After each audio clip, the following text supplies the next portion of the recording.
nós vamos encerrar a nossa série que nós passamos os meses de outubro e novembro falando, a série sobre as parábolas de Jesus. Nós falamos no início dessa série que estudiosos descrevem que os evangelhos sinóticos, ou seja, Mateus, Marcos e Lucas, contêm aproximadamente entre 50 e 60 das parábolas de Jesus. E se nós ainda acrescentarmos 10 histórias curtas que se encontram ali no Evangelho de João, nós temos então aí entre 60 e 70 parábolas no total de todos os evangelhos. E para nossa reflexão ao longo desses meses, desses 2 meses, nós fizemos um recorte e nós selecionamos 8 parábolas. E hoje nós encerraremos essa série refletindo sobre a última parábola dessas 8 que nós selecionamos, que é a parábola dos talentos. Para isso eu convido você a abrir comigo a sua Bíblia, acompanhar a leitura, ou acessar aí no seu celular, que será feita em Mateus capítulo 25. Mateus 25. A partir do verso 14. Mateus 25, a partir do verso 14.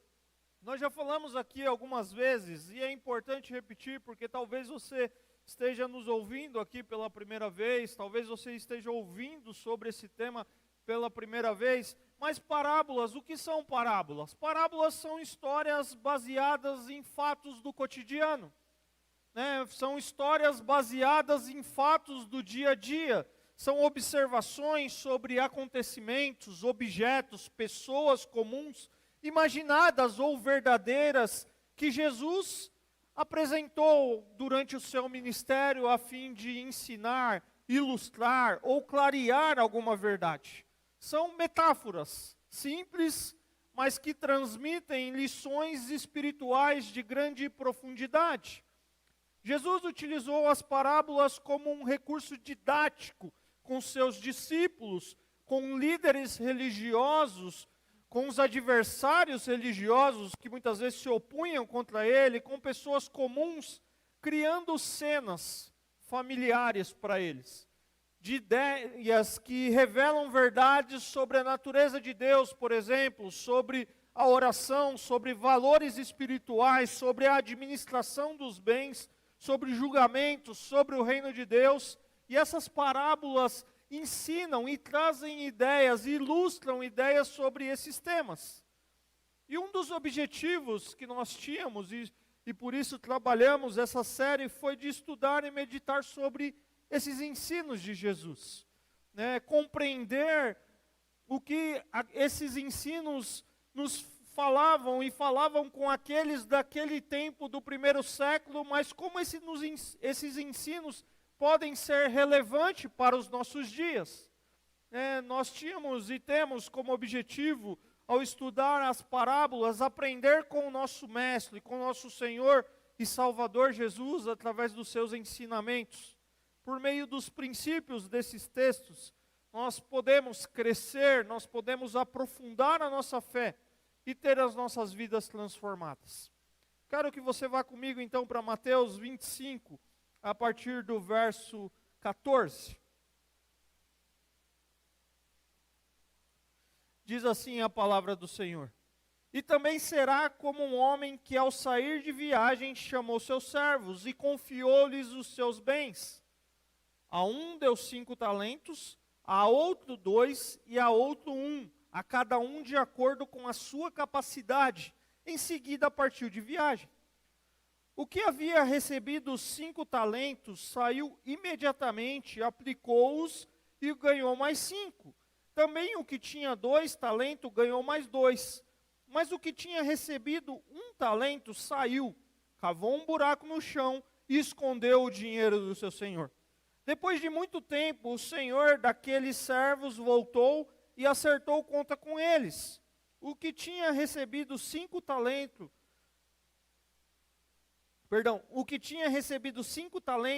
trouxe outros 5 e disse: o Senhor me confiou 5 talentos, veja, eu ganhei mais 5. O Senhor respondeu: muito bem, servo bom e fiel, você foi fiel no pouco e eu o porei sobre o muito. Venha e participe da alegria do seu senhor. Veio também o que tinha recebido 2 talentos, e disse: o Senhor me confiou 2 talentos, veja, eu ganhei mais 2. O Senhor respondeu: muito bem, servo bom e fiel. Você foi fiel no pouco, e eu porei sobre o muito. Venham e participe da alegria do seu senhor. Por fim, veio o que tinha recebido 1 talento e disse: eu sabia que o Senhor é um homem severo, que colhe onde não plantou e junta onde não semeou. Por isso tive medo. Saí e escondi o seu talento no chão. Veja, aqui está o que pertence ao Senhor. O Senhor respondeu: servo mau e negligente. Você sabia que eu colho onde não plantei e junto onde não semeei? Então você devia ter confiado o meu dinheiro aos banqueiros, para que quando eu voltasse, o recebesse de volta com juros. Tirem o talento dele e entreguem-no ao que tem 10. Pois a quem tem, mais será dado e terá grande quantidade. Mas a quem não tem, até o que tem lhe será tirado. E lancem fora o servo inútil, nas trevas, onde haverá choro e ranger de dentes. Pai, nós te agradecemos pela tua palavra, Pai, palavra rica, viva e eficaz. Ó Pai, que o teu Espírito Santo penetre essa palavra nos nossos corações, na nossa mente nessa noite, ó Pai, para que haja transformação do Senhor nos nossos corações. Que o Senhor nos transforme e nos molde à imagem de Cristo Jesus. Essa é a nossa oração, em nome de Jesus. Amém. O texto que nós acabamos de ler está no contexto em que Mateus, na parte final do seu evangelho, um pouco antes de descrever sobre a prisão, a crucificação de Jesus, relata Jesus sentado no Monte das Oliveiras, falando em particular com os seus discípulos mais próximos sobre a segunda vinda. Jesus está respondendo um questionamento dos discípulos sobre os sinais, sobre os acontecimentos que marcarão a sua vinda e o final dos tempos. E Jesus, lá no capítulo 20, a partir do capítulo 24, vai de fato descrever para os discípulos os sinais, que de forma geral nós poderíamos sintetizar que são as catástrofes físicas, sociais, religiosas, em todo o mundo até a vinda de Cristo. Nos capítulos 24 e 25 de Mateus, que narram esses discursos escatológicos de Jesus, ou seja, os discursos de Jesus sobre o final dos tempos, os discursos de Jesus sobre as últimas coisas, são esses 2 capítulos que Jesus, aqui nesse Mateus, pegando as palavras de Jesus, narra aqui. E em vez de Jesus responder diretamente à pergunta sobre a hora do seu retorno, ele conta algumas parábolas. Algumas curtas e outras mais complexas. Essas parábolas enfatizam que os crentes precisam estar preparados. Precisam estar alertas. Elas enfatizam sobre a importância da fidelidade do crente à luz do retorno de Cristo. Não importa quando isso aconteça, os crentes precisam permanecer fiéis. Sendo mais específico, Jesus, ele conta 5 parábolas nesses 2 capítulos que se entrelaçam. Parábolas tradicionalmente conhecidas, por exemplo, como a parábola do mestre e do dono da casa, ou do dono da casa, que está lá em Mateus 24, dos versos 43 a 44. A parábola do servo bom e do servo mau, Mateus 24, de 45 a 51. A parábola das virgens prudentes e insensatas, ou das 10 virgens, que está em Mateus 25, de 1 a 13. A parábola dos talentos, que é essa que nós estamos meditando, e a parábola das ovelhas e dos bodes. Considerando esse conjunto de 5 parábolas, que, como disse, se entrelaçam e que abordam essa importância de estar preparado e da fidelidade à luz do retorno de Jesus, nós já falamos a semana passada, por exemplo, sobre a parábola das 10 virgens. Eu não estava aqui, mas o Eric, o seminarista de Jandira, estava aqui e nos trouxe uma reflexão sobre a parábola das 10 virgens, sobre a importância de nós esperarmos pacientemente sobre o retorno de Jesus. Essa parábola das 10 virgens, nós poderíamos resumi-la de uma forma muito simples, dizendo que existem dois grupos de pessoas. Aquelas que estão preparadas, que estavam preparadas para a vinda e a possível demora do noivo, e as outras que não estavam preparadas. Uma parábola que nos alerta sobre a importância de estarmos preparados para o encontro e a festa que o noivo, Jesus, prepara para todos nós. Foi essa a parábola que nós refletimos a semana passada. Inclusive, a primeira vez que eu preguei aqui nessa igreja, no aniversário da igreja do ano passado, foi sobre essa parábola que eu preguei, a parábola das 10 virgens. Hoje o nosso foco será na parábola seguinte às 10 virgens, que é a parábola dos talentos. Jesus havia ensinado em parábolas sobre possuir, nessas parábolas anteriores, sobre possuir uma expectativa pelo retorno dele, sobre esperá-lo pacientemente. E agora, ele nos lembra que nós precisamos continuar trabalhando com diligência, ou seja, com aplicação, com cuidado, com dedicação e zelo, enquanto esperamos. Nós precisamos continuar trabalhando com dedicação, com zelo, enquanto esperamos. A história é bastante conhecida por nós cristãos. O seu enredo é bem simples. O texto nos diz que um homem decide se ausentar do seu país em viagem. Algo comum naquele contexto, quando os senhores, os donos de propriedades que tinham dinheiro, empreendiam longa jornada para supervisionar as propriedades de outras regiões. E ele então saía em viagem. Imagina que você é um senhor daquele tempo, tem uma propriedade em outro local e você vai até aquele local. Você, naquele tempo, não era uma viagem tão previsível como hoje. Hoje, você compra uma passagem de avião antecipadamente, você vai fazer uma visita num local, você tem uma reunião naquele local, e dependendo do local que você foi, da passagem que você comprou, do tipo de investimento que você fez, você ainda janta na sua casa com a sua família. Essa é uma realidade dos nossos dias. Você sai para uma reunião de trabalho, vai visitar uma unidade da empresa em outro local, a empresa te envia para fazer um trabalho específico em outro local, e você sabe que você vai sair na segunda, volta na sexta. Ou você sai na segunda, tem aquela reunião, e na segunda, no final do dia, você está em casa. Mas não era assim naquele tempo. Não tinha a passagem de avião. Não tinha um aplicativo do celular que você, sentado no sofá da sua casa, comprava a passagem. Não tinha a reunião via os Google Meet da vida, já até me fugiu os nomes, os Teams da vida e tantos outros aplicativos que temos que muitas vezes economizam o seu deslocamento até outro local. E naquele tempo, então, os senhores saíam para uma longa jornada e iam visitar as suas propriedades. Porque essas viagens eram cercadas de incertezas, então eles não eram precisos, não tinham precisão no dia da sua volta.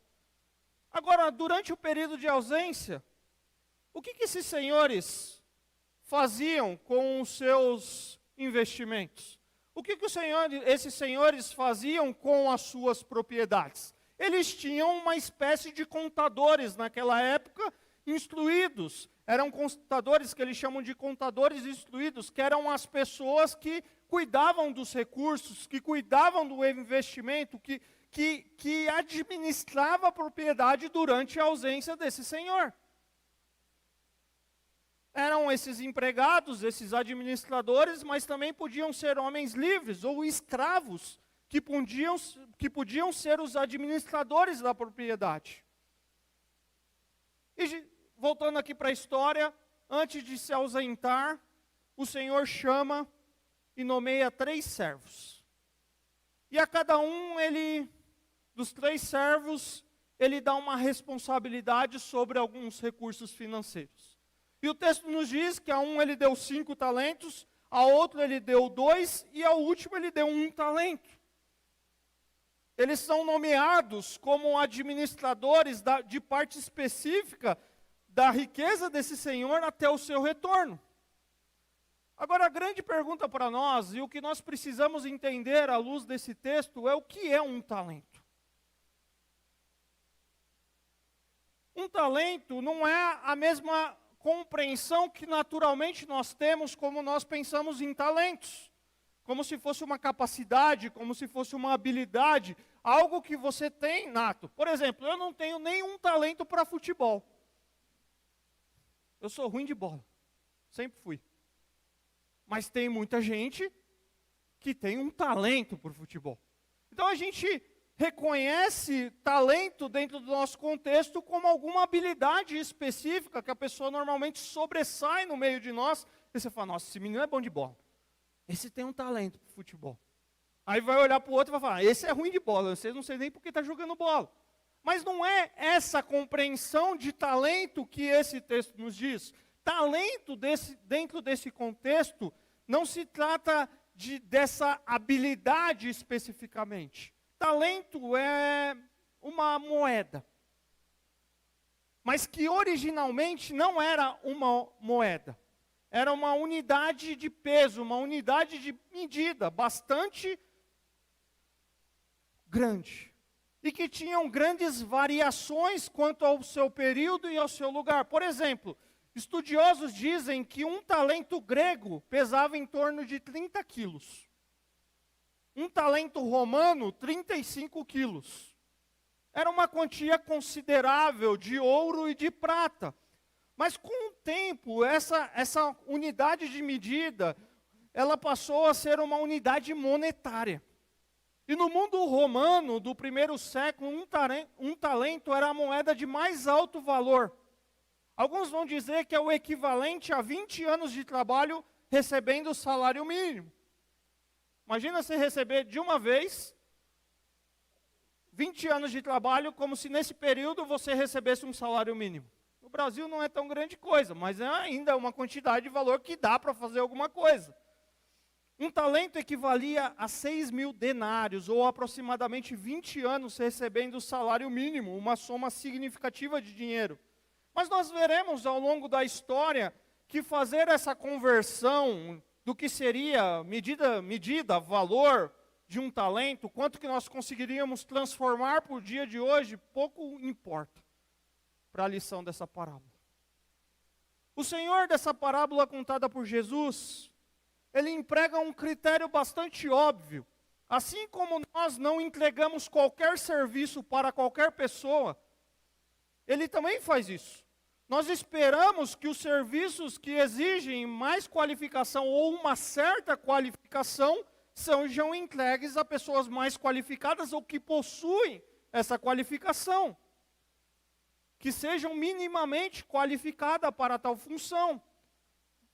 Dessa forma, dentro da história, cada servo recebeu a responsabilidade que correspondia a seu caráter, a sua habilidade. Vou explicar o porquê isso. E Jesus, ele continua a contar a história, dizendo que os servos adotam duas abordagens diferentes. Há os dois primeiros, aqueles que com 5 e 2 talentos trabalham, investem, dobram e ganham o dobro desses talentos. Mas há o que recebeu 1 talento e que durante a ausência desse senhor não faz nada. Ele enterra o seu dinheiro no chão. É interessante porque olhar à luz desse contexto, as duas abordagens são comuns. Dentro desse contexto, quem tivesse um capital de dinheiro para investir, podia investi-lo em alguma atividade lucrativa da época. E conseguiria lucrar com esses investimentos. Mas uma das formas mais seguras de investir também naquele tempo, ou de reservar o dinheiro naquele tempo, era proteger o próprio dinheiro. Era enterrá-lo dentro de algum lugar. Agora, obviamente, se você enterra R$100, se ninguém descobriu, se não se deteriorou, quando você for tirar, tem quantos? Se for usar as teologias do dia de hoje, vai dizer que vai ter 200, mas nós cremos na palavra de Deus e vai ter 100 reais, querido. Você pôs 100 reais ali, o máximo que vai ter é 100 reais, sujo, úmido, deteriorado. A gente precisa entender o costume da época, mas isso é comum hoje também. Você também tem, por exemplo, investimentos mais rentáveis e outros nem tanto rentáveis. Você pode, por exemplo, usar os serviços regularizados do sistema bancário do nosso Brasil, do nosso país, e você vai ter aqueles que possuem um ganho maior, mas você corre um certo risco maior, embora ele seja conhecido por você. Mas você também pode fazer a mesma coisa que esse camarada fez.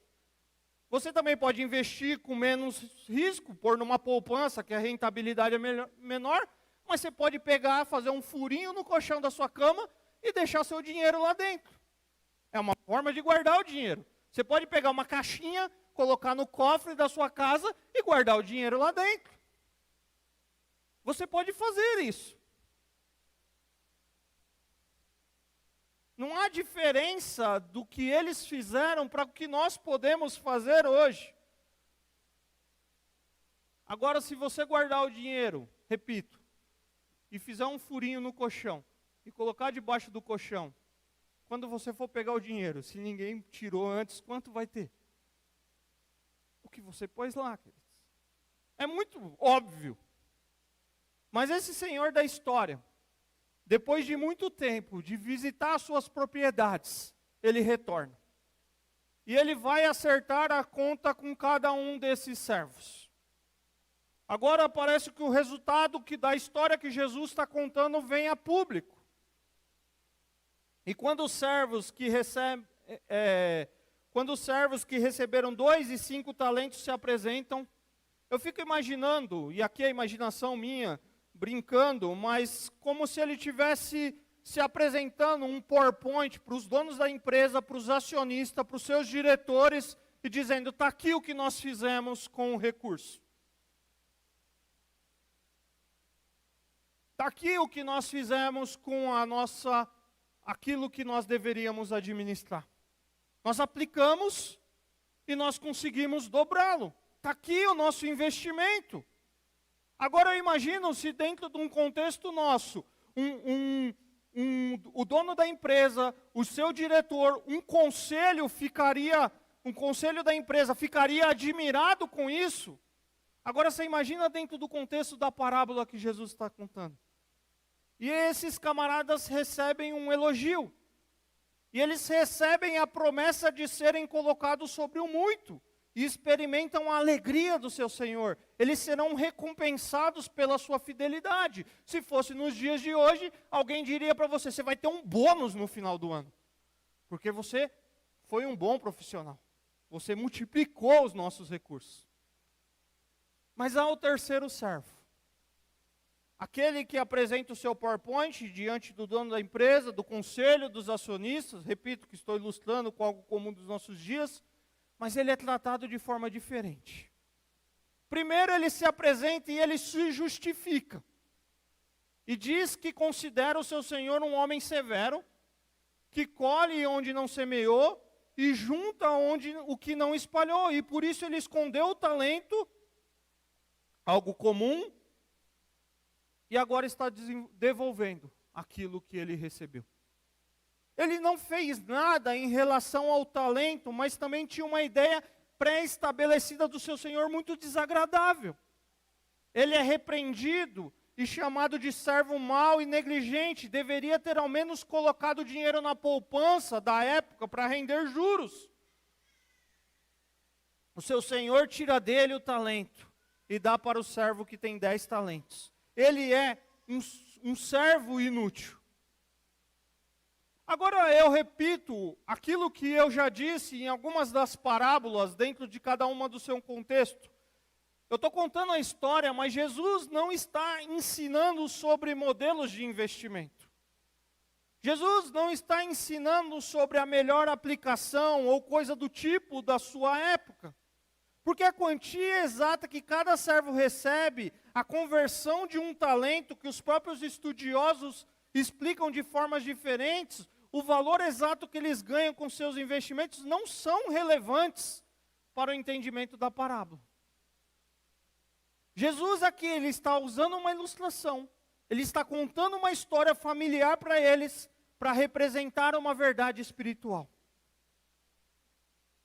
Que mais uma vez, para entendermos, nós precisamos olhar para o seu contexto, que já falei no início dessa pregação.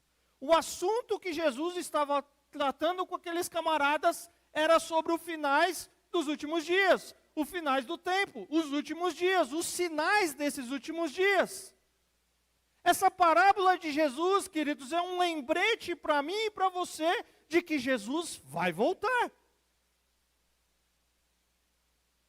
Se ligarmos com a parábola da semana passada, conectarmos essa parábola, nós poderíamos dizer que Cristo o noivo está vindo, ele pode chegar mais tarde do que esperamos, e precisamos estar preparados para essas possibilidades, alertas e prontos. E a pergunta é, nós estamos preparados, esperando e ansiando pela sua vinda? A parábola da semana passada nos ensina que nós precisamos permanecer pacientes, esperançosos e zelosos, não importa quanto aos nossos olhos Cristo possa parecer estar adiando o seu retorno. Mas essa parábola aqui que nós estamos meditando não é só um lembrete de que Cristo vai voltar, mas também é uma advertência para mim e para você, que enquanto esperamos esse dia, nós devemos trabalhar fielmente para o Mestre. Enquanto nós aguardamos o retorno do Mestre, nós devemos trabalhar, nós devemos estar empenhados. Ele deseja nos encontrar ocupados, trabalhando para Ele, comprometidos com o reino. E parece que agora nós olhamos para essa parábola e tem uma aplicação para mim e para você.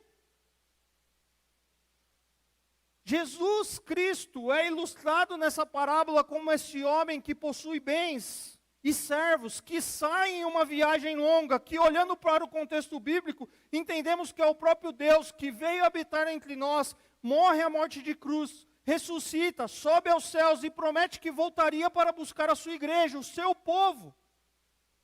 Mas antes da partida, ele caminhou com seus discípulos, ele orientou os seus servos, ele confiou os seus bens a eles.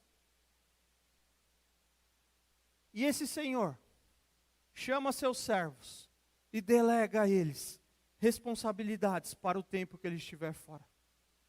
Quando aqueles camaradas, os ouvintes de Jesus, estavam ouvindo essa parábola, eles não estavam em um primeiro momento pensando nas habilidades, naquilo que hoje chamamos de talentos, como já falei. Embora as habilidades dadas por Deus seja algo de valor e que prestaremos contas, mas eles estavam pensando nos seus bens materiais, aquilo de valor que eles receberam do Senhor para glorificar a Deus e expandir o seu reino. Nós poderíamos dizer que esses servos representam a igreja do Senhor Jesus Cristo, o seu povo, aqueles que nasceram de novo e estão integrados no corpo, na igreja. Mas é interessante que essa parábola não é um convite para um ativismo exagerado na igreja. Porque nós poderíamos sair daqui com a interpretação de que essa parábola é um convite, nós precisamos estar ocupados. Então vamos aumentar nossa agenda, vamos fazer mais programação, porque Cristo vai voltar e o que a gente quer estar é fazendo coisa quando Ele voltar. Não é essa a ideia da parábola.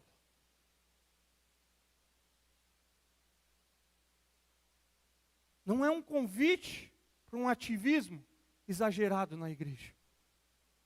Mas, por outro lado, o povo de Deus, os servos a quem Deus deu a tarefa de não apenas ser um cliente na igreja, um consumidor de programas eclesiásticos, um telespectador de culto e participante de programações. Porque tem muita gente, queridos, descomprometida com a igreja, que quer ficar na plateia, querendo olhar de longe, não quer compromisso, não quer amizade, que pula de um lugar para o outro o tempo todo e que não assume a responsabilidade de um membro da família de Deus. E quando Cristo voltar, o que essa pessoa vai estar fazendo? Como está o coração dessa pessoa? Ele é alguém comprometido com o reino ou ele é um telespectador do reino? Alguém que troca o programa de domingo de um canal de televisão para um programa de 1 ou 2 horas ao vivo na igreja. É um telespectador de culto. Mas quando Cristo voltar, Ele vai nos encontrar, de fato, comprometidos com aquilo que Ele deu para cada um de nós, comprometidos com o seu reino.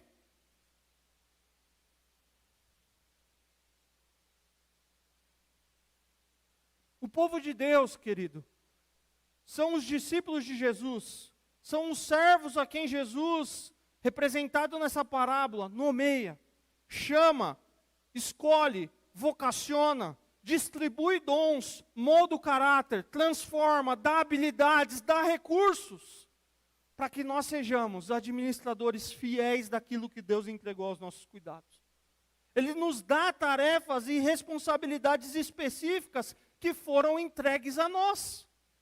Cada um de nós, como parte do corpo de Cristo, recebemos algo que Deus nos deu, que Ele deu para você. Todos nós temos. E tudo que Deus nos deu, nossos bens, as nossas capacidades, as oportunidades, o tempo, as circunstâncias, os nossos dons espirituais, Ele deseja e Ele nos ordena que administremos bem enquanto nós estivermos aqui. Nós precisamos ser bons mordomos, nós precisamos ser bons administradores de tudo que Deus tem nos concedido, ansiando e nos preparando para o retorno de Cristo Jesus e para o juízo que esse retorno traz. Jesus, nesse conjunto de parábolas, nós meditamos em 2, mas como eu disse, é um conjunto de parábolas, ele deixa evidente para os seus discípulos, para mim e para você, que nós deveríamos estar vigilantes, alertas. Porque ele diz, a volta de Cristo se dará num momento que ninguém espera. Nós precisamos aguardar com paciência, sem se desesperar quando parecer demorado. Nós precisamos ser prudentes, alimentando a expectativa do seu retorno. Mas nós devemos, e essa é a lição dessa parábola, ser fiéis quanto à administração de tudo que Deus os confiou. Deus confia os seus bens, ou parte deles, aos homens, a fim de que Ele o administre com sabedoria, zelo, honestidade e fidelidade. A semelhança do Senhor dessa parábola, Deus confia a todas as pessoas uma parte que podemos chamar para ilustrar de seus recursos, esperando que nós sejamos bons administradores desses recursos. Queridos, se você acha que você é dono de alguma coisa porque a sua capacidade te deu, porque você conquistou com seu esforço, tem um lado de verdade, sim. Mas olhando à luz da palavra de Deus, você só tem as coisas porque Deus permite e Deus te dá a possibilidade de conseguir. Porque a Bíblia nos diz que Deus é dono de todas as coisas. A Bíblia diz no Salmo 24:1, do Senhor é a terra e tudo o que nela existe, o mundo e os que nele vivem.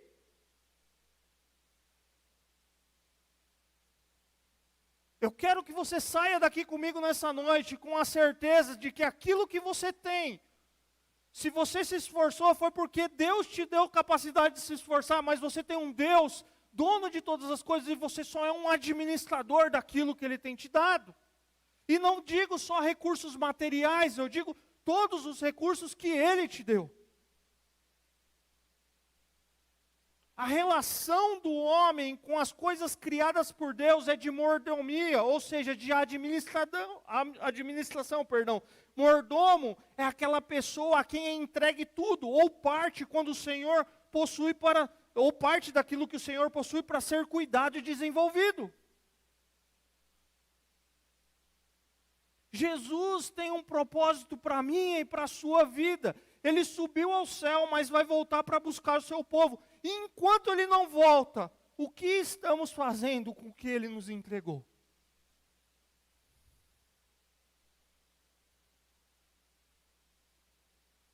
O que estamos fazendo com aquilo que Ele nos deu? Com aquilo que nós precisamos realizar? O que estamos fazendo, queridos?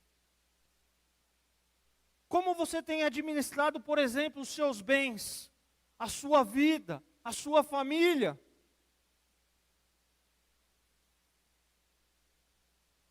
A vigilância em relação à volta do Senhor não é ficar parado, estático, aguardando Jesus voltar, mas é usar tudo que Deus tem me dado e tem te dado para a sua honra e para a sua glória. Não há na minha e na sua vida nada que não pertença a Cristo. Eu me lembro, em alguns momentos de maturidades, não que eu tenha atingido a perfeição da maturidade, mas naquele momento que você começa a se envolver com as coisas e você está lidando com algumas questões, e eu me lembro que muitas vezes me revoltava a desorganização nas escalas da escola bíblica dominical na minha igreja local. Eu ficava revoltado com aquilo, eu falava, não é possível, meu, pega uma planilha, põe a data, põe o nome o tema da lição, põe o nome do professor, avisa uma semana antes e não vai ter problema. E uma vez eu fui conversar com o meu pastor sobre isso. Eu falei, pastor, não dá, não. Como que o cara falta na aula? Como isso é possível? Como é possível uma planilha toda bagunçada que não dá para entender?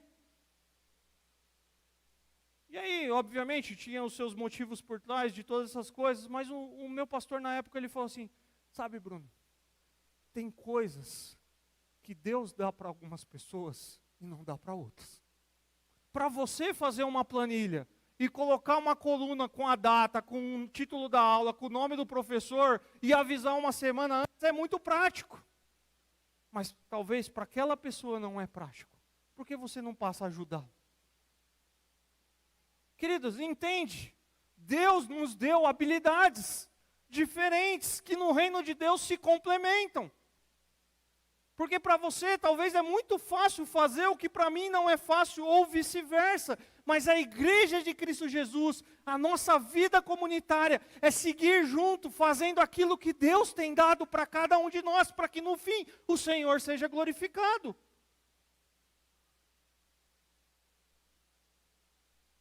Muitas vezes no meu momento de atividade profissional, eu fui cobrado pelas minhas apresentações em PowerPoint pelos meus gerentes. Eu era péssimo, eu acho que ainda sou no desenvolvimento das apresentações perto de alguns. Mas eu tinha uma capacidade que Deus me deu dentro da empresa, que os meus colegas não tinham. E muitas vezes o meu chefe tinha que entender que para eu me dedicar dentro da capacidade que eu tinha dentro da equipe, não era a mesma para fazer uma apresentação em PowerPoint como os meus outros colegas tinham. Isso é para ilustrar, queridos, que nós somos pessoas diferentes.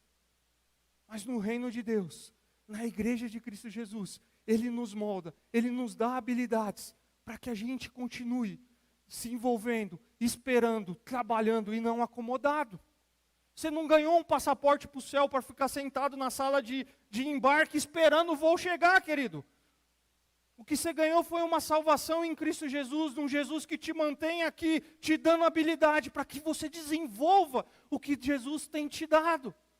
Porque na sua palavra Ele prometeu, um dia Ele vai voltar. Mas enquanto Ele não volta, enquanto Ele não te chamou, o que você tem feito com o que Ele tem te dado? O que Ele tem te dado, querido? Nós somos pessoas diferentes. Talvez é apertar aquele simples parafuso, que para muita gente não faz a mínima diferença. Mas é só você que tem a perfeição de apertar aquele parafuso.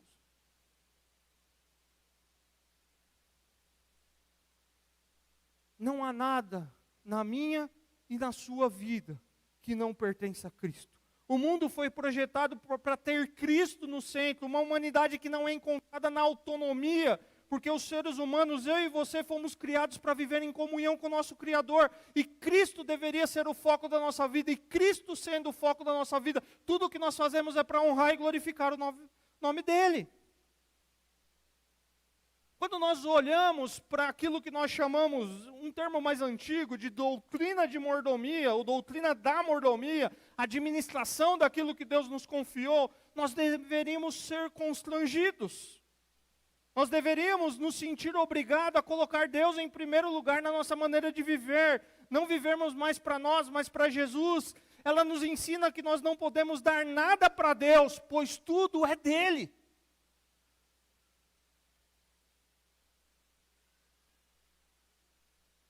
E nós não poderíamos esquecer que tudo que nós temos é porque Deus nos dá, e Deus nos dá temporariamente.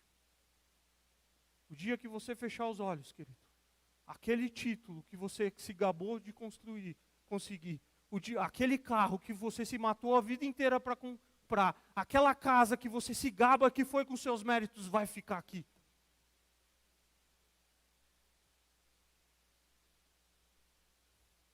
Mas as marcas que você deixa naqueles que estão ao seu redor, por aquilo que Deus tem te dado, vai ficar nas pessoas que estão aqui. Você vai prestar conta para Jesus, e você vai ouvir dele: você administrou bem, você não viveu de maneira egoísta. Isso precisa nos desconstruir desse mundo em que nós vivemos hoje, queridos. Onde tudo é para mim, tudo é para mim. Para eu ser servido, para eu ser adorado, para eu ser aplaudido. E nós entendemos que tudo é para Deus, para Ele ser adorado, para Ele ser aplaudido, para Ele ser engrandecido. Que na sua empresa o seu chefe olhe para você e fale: uau, que funcionário! E você olhe no seu coração: que Deus seja adorado, que Deus seja engrandecido.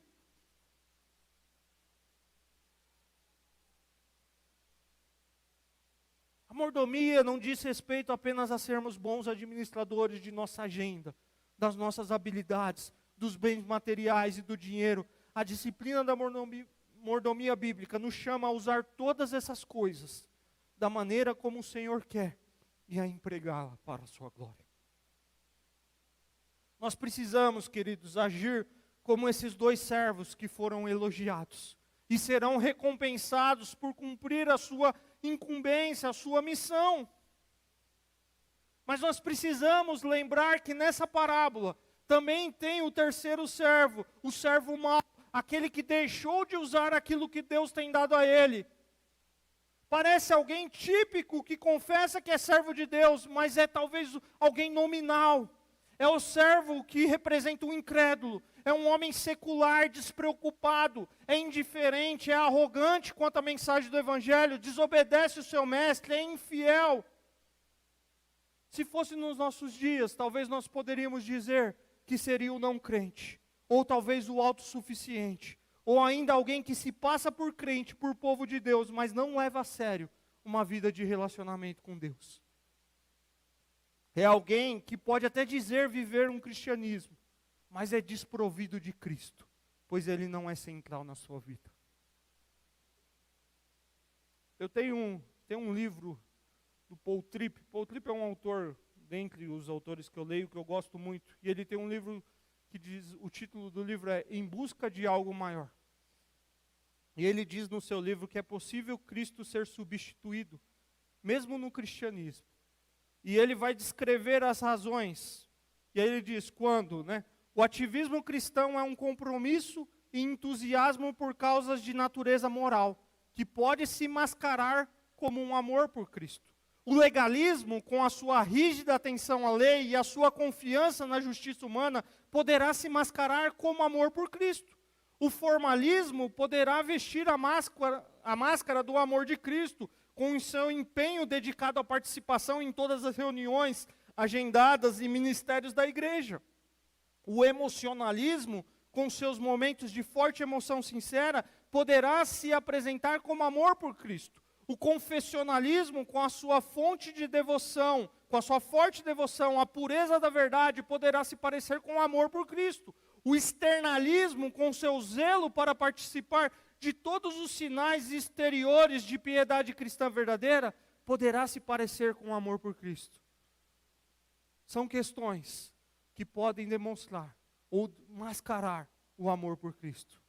É quando a fé não está em Cristo, está na sua própria capacidade de viver o cristianismo, a vida cristã. Um cristianismo que exclui Cristo E eu já falei isso aqui, e eu repito, que quando Cristo não é central em nosso coração, alguma coisa da criação será. Nós poderíamos dizer que esse servo aqui é esse camarada. Alguém que não tem uma experiência com o Senhor Jesus Cristo. É alguém que tem uma visão equivocada de Deus. Assim como o servo dessa parábola não tinha uma visão correta do seu Senhor. Um homem severo que colhe onde não plantou e junta onde não semeou. Pensa que o seu Senhor não tem compaixão, não tem misericórdia, é desonesto. Não considera e nem respeita o seu mestre. Ele é um incrédulo que não desfrutará da presença de Deus. Será lançado nas trevas, onde tem choro e ranger de dentes. Queridos, a gente precisa, e o Cipriano pregou isso em uma das parábolas que nós falamos aqui, sobre a existência real do inferno. Queridos, o inferno não se trata apenas de um estado subjetivo da pessoa sem Cristo, no além, mas é também um lugar. É um lugar para onde os ímpios vão. O inferno não é tanto um lugar de sofrimento físico, mas de solidão horrível causada por uma separação total e final do Senhor. É a consequência natural da vida de pecados escolhidas dos pecados escolhidos por aqueles que rejeitam a Cristo. É um lugar de ausência do favor de Deus. É um lugar de completo domínio do pecado. E eu não quero que você se renda nessa noite a Cristo Jesus por medo do inferno. Eu quero que você se renda a Cristo Jesus, se esse for o propósito, com a visão de quem você é diante desse Deus, de como está a sua condição diante desse Deus. E esse Deus diz que Ele é grande, superior sobre todas as coisas, nos criou para a sua honra e para a sua glória, mas o pecado nos afasta dEle. E por conta do pecado você tem vivido uma vida distante dEle. E se continuar vivendo a vida distante dEle, a consequência final é um inferno. É o juízo eterno. Mas Ele em amor. E essa é a boa notícia. Porque aquele que tem experiência com Cristo, aquilo que estou chamando de uma vida centrada em Cristo, aquele que se rendeu, aquele que creu ou que crê no sacrifício de Cristo na cruz, sabe reconhecer a sua graça, sabe reconhecer a sua grande bondade, a sua grande misericórdia, o seu grande amor, a sua enorme graça sobre nós. A sua vida reflete uma fé genuína. Esse é honrado por sua fidelidade. E esse vai desfrutar de comunhão infinita com Cristo. A Bíblia diz que após o juízo final, aqueles que creem em Jesus entrarão no pleno gozo da vida pela qual ansiaram. E ouvirão Jesus dizer como nessa parábola: venham, benditos de meu Pai, recebam como herança o reino que lhe foi preparado desde a criação do mundo. São aqueles que viverão por toda a eternidade na presença de Deus. Eu quero caminhar para a conclusão, fazendo algumas perguntas para as nossas reflexões. No tempo em que vivemos, centralizado no prazer, no agora, no indivíduo, nós precisamos fazer uma pergunta para nós mesmos. Será que cremos que Jesus de fato vai voltar? Será que nós cremos que terá um momento da nossa história em que nós nos encontraremos com o Senhor? Porque esse é o grande tema que percorre essa parábola. A outra pergunta é: será que eu e você temos sido fiéis naquilo que Deus tem dado a nós, independente do dia do seu retorno? Ah não, já sou crente há 30 anos, Jesus está demorando muito, deixa eu pôr o pé no freio aqui, porque é mais fácil eu esperar passar a minha idade e ficar de boa aqui, porque Ele não voltou. É isso, queridos. Ou será que a gente tem sido fiel naquilo que Ele tem nos dado? Independente do dia. Seja porque Ele vai voltar para buscar a sua igreja, ou pelo dia que nós partiremos. Será que nós estamos trabalhando com diligência, com aplicação, com cuidado, com dedicação, com zelo, enquanto o esperamos?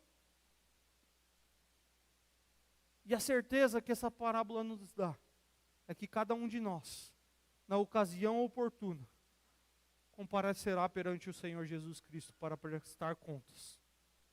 de como levou a sua vida, como utilizou os seus recursos, e assim, aí podemos transpor para o nosso tempo, os seus talentos, as suas inteligências, o tempo, as suas habilidades que nos foram dados.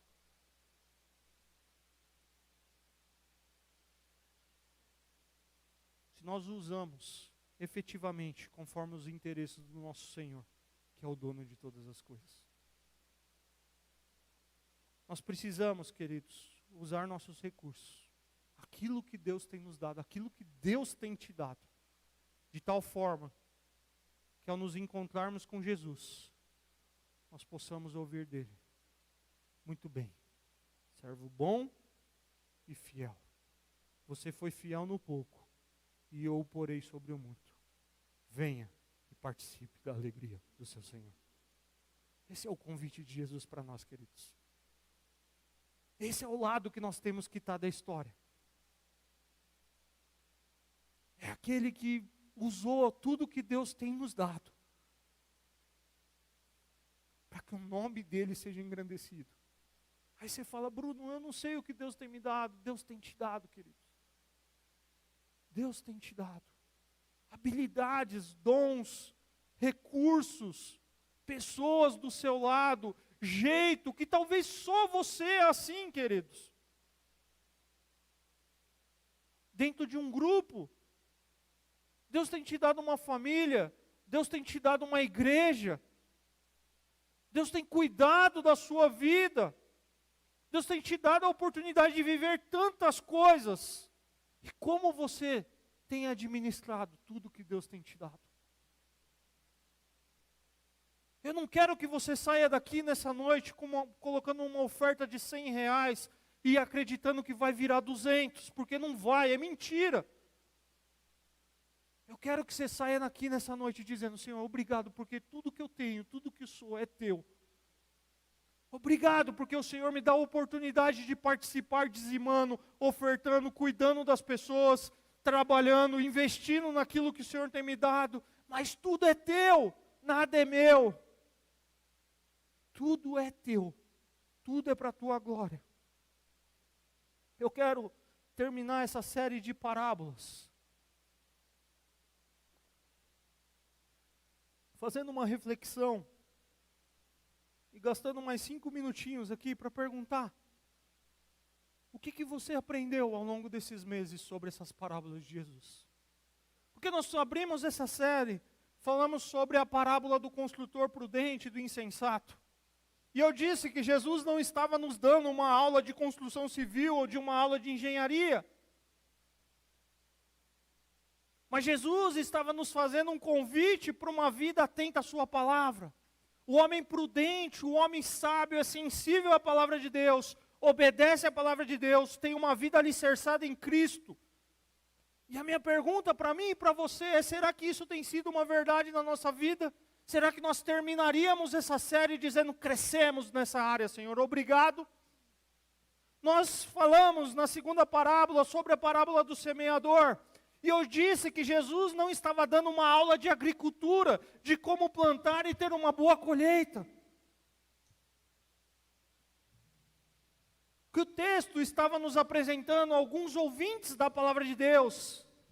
E nós vimos que tem aqueles que desvalorizam a palavra de Deus. Tem aqueles que a palavra de Deus não cria raízes. Tem aqueles que a palavra de Deus não tem prioridade. Tem aqueles que o coração é receptível, o coração é solo fértil. A importância de ser um bom solo, aquele que ouve a palavra com o coração aberto e permite que a semente do evangelho frutifique. Será que nós crescemos nisso? Nós falamos sobre a parábola do joio, e Jesus não estava dando uma aula sobre como plantar uma semente de boa qualidade e como tratar as ervas daninhas da lavoura. Mas como o demônio, como o inimigo, está em atividade, inclusive na igreja, se infiltrando, na maioria das vezes, até na aparência de cristãos genuínos.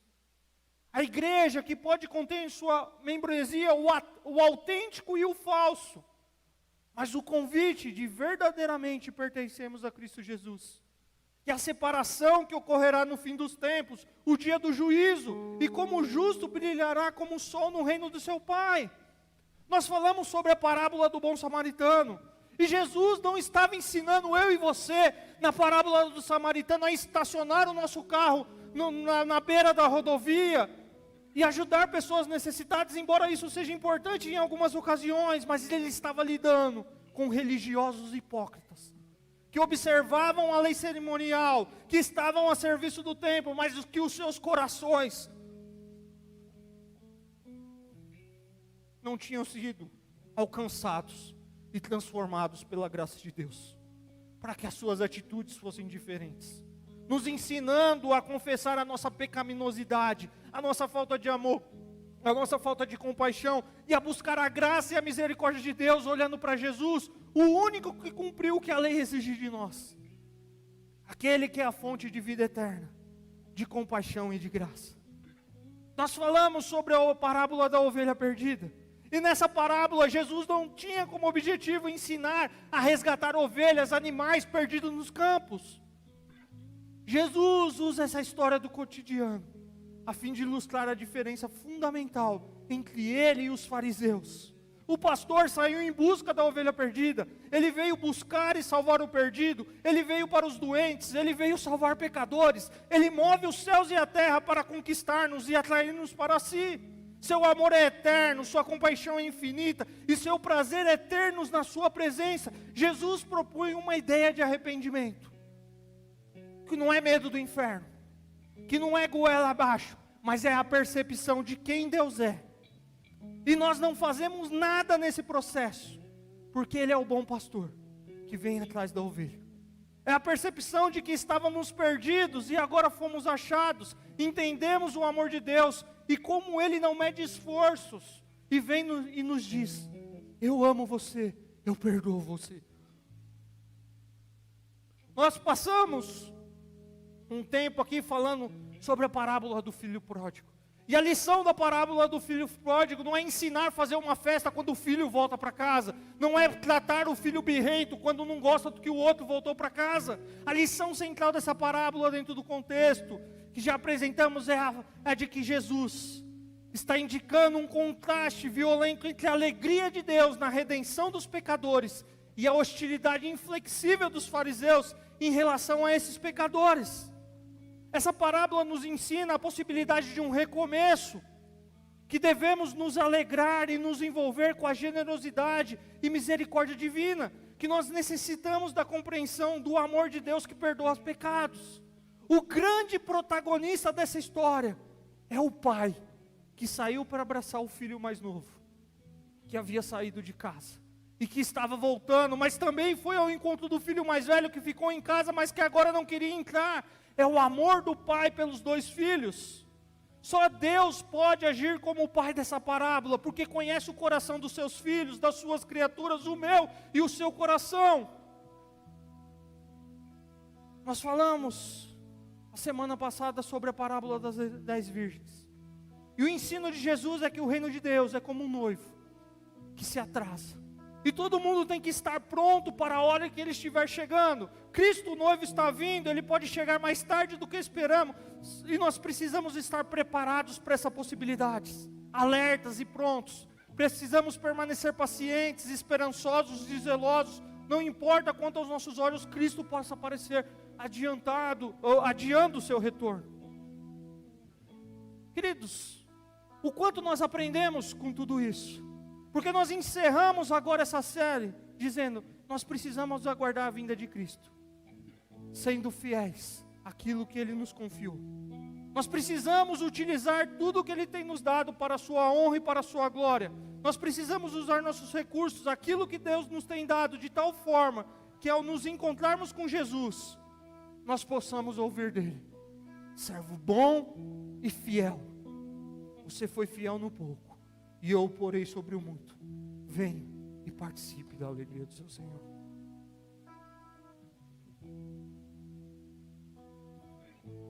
Essas são as lições, queridos, das parábolas de Jesus.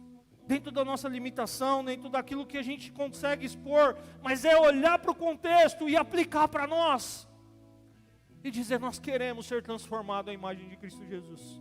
Nós queremos ouvir servo bom e fiel. Participe da alegria do seu Senhor. Quero orar com você, baixe sua cabeça.